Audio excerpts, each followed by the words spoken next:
নতুন একটা সকাল নতুন একটা দিনের সূচনা করে। আর আজকের সকালটা বেশ সুন্দরভাবে শুরু হয়েছে। অনেক দিন পর এরকম ঝকঝকে নীল আকাশ দেখতে পাচ্ছি, বৃষ্টি নাই, একদম রৌদ্রোজ্জ্বল সুন্দর একটা সকাল। আসসালামু আলাইকুম সবাইকে। তো আজকে হচ্ছে শুক্রবারের সকাল। শুক্রবারে সাধারণত আমরা খিচুড়ি, ডিম ভাজি, মাংস এগুলি দিয়ে নাস্তা করি। আজকে অত বেশি হেভি ব্রেকফাস্ট করতে মন চাচ্ছে না, ভাবলাম যে হালকা পাতলা কিছু নাস্তা করি। দিনটাও কেমন যেন স্লো মনে হচ্ছে, অত ব্যস্ত থাকতে মন চাচ্ছে না। আর যেহেতু পাউরুটি টোস্ট করেছি, পাউরুটি টোস্ট এসব নাস্তা তো বাচ্চারাই রেডি করে নিতে পারবে। নাস্তা করে আমি আমার এই কর্নারটা ডেকোরেশন করছি, যেহেতু শুক্রবার ছুটির দিন, হাতেও সময় কিছু আছে। তো আমার কর্নার ডেকোরেশনটা আপনাদের কাছে কেমন লাগছে?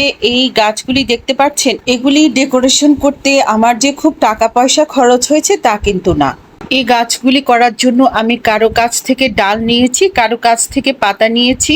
এই যে এই গাছটি দেখাচ্ছি, এটা আমার বাগানে এমনি এমনি গ্রো করেছে।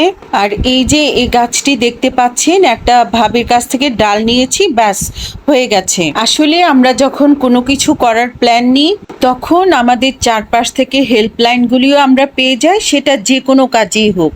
কথা বলতে বলতে আমি চলে আসছি আমার কিচেনে। আজকে আমি রান্না করব রোস্ট আর পোলাও। তো দুইটা করতেই অল্প সময় লাগে, এই জন্য আমি গাছের পেছনে একটু সময় দিতে পেরেছি। এখন আমি চিকেনগুলিকে একটু হলুদ আর লবণ দিয়ে ম্যারিনেট করে রেখেছিলাম, তারপরে হচ্ছে ডুবো তেলে ফ্রাই করে নিচ্ছি। চিকেনগুলি বেশিক্ষণ ফ্রাই করব না, উপরে একটু ব্রাউন কালার আর ভেতরটা জুসি থাকবে। আমার চিকেনটা ফ্রাই হলে আমি একে একে সবগুলি চিকেন উঠিয়ে নিলাম।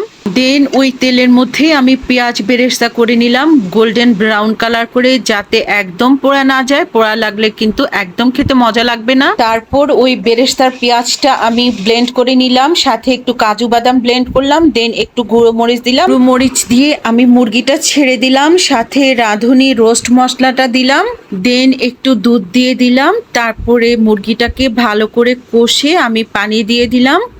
এরপর রোস্টের মধ্যে আমি গুঁড়ো দুধ আর কাঁচামরিচ দিয়ে দিলাম। ব্যাস, আমার রোস্ট কিন্তু রেডি।